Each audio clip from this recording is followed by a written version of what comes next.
सांगलीतील 7 फेब्रुवारीपासून सुरू होणाऱ्या कृष्णामाई महोत्सवाचे प्रसिद्धीपत्रकाचे उद्घाटन सामाजिक कार्यकर्ते मनोहर सारडा यांच्या हस्ते श्रीफळ वाढवून करण्यात आले।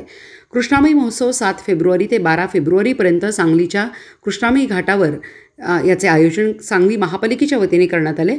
यामध्ये कीर्तन, भक्तिगीते त्याचबरोबर लहान मुलांच्याकरिता खेळणी स्टॉल्स असणार आहेत। सांगलीकर जनतेने या कार्यक्रमासाठी अवश्य भेट द्यावी। या निमित्ताने आज ज्येष्ठ उद्योजक मनोहर काकाजी सारडा यांच्या हस्ते प्रसिद्धीपत्रिकेचे उद्घाटन संपन्न झाले। यावेळी माजी नगरसेविका गीतांजली ढोपे पाटील, माजी नगरसेविका उर्मिला बेलवलकर, महेंद्र भाऊ चांडाळे, जिल्हाध्यक्ष शिवसेना तेली समाज प्रदेशाध्यक्ष विजयजी संकपाळ, उद्योजक बंटी भाऊ अग्रवाल, महादेव ढोपे पाटील, शिवाजी कोळपे, मनीष सुतार, शिवसेना शहर प्रमुख संदीप ताटे, सारंग पवार, स्वप्नील मस्कर, नागमोती साहेब, बाबासाहेब पाचोरे, अतुल पाटील, मिलिंद बोडके तासगाव, मंगल वैद्य, गायत्री सुतार, ज्योती माने, अरुणा बाबर, सुष्मिता कुलकर्णी, सरस्वती मालेदार, मनीषा कोळपे, अन्नपूर्णा दुकानाचे आणि आदी मान्यवर उपस्थित होते।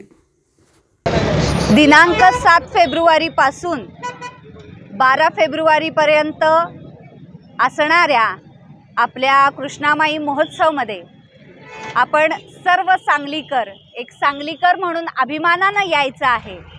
या कार्यक्रमामध्ये अगदी वेगवेगळ्या प्रकारे म्हणजे अगदी खेळणी असू देत किंवा आपल्या सर्वांसाठी असा तो कार्यक्रम असणार आहे। आपल्या कृष्णामाईची ही यात्रा असणार आहे। या कृष्णामाईच्या यात्रेमध्ये अगदी मोठ्या मोठ्या आरती, महाआरतीपासून ते प्रवचन, कीर्तन असे फक्त भक्तिमय कार्यक्रमच नव्हेत तर मुलांसाठीही विरंगुळाचे कार्यक्रम, त्याचबरोबर विविध स्टॉल्स अशा सर्वच गोष्टी होणार आहेत।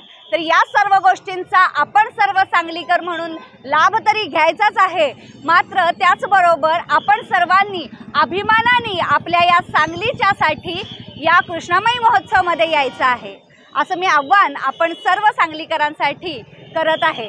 आज आम्ही या आमच्या प्रभागामध्ये प्रभाग क्रमांक 17 मध्ये उद्घाटन केलेलं आहे या बोर्डचं।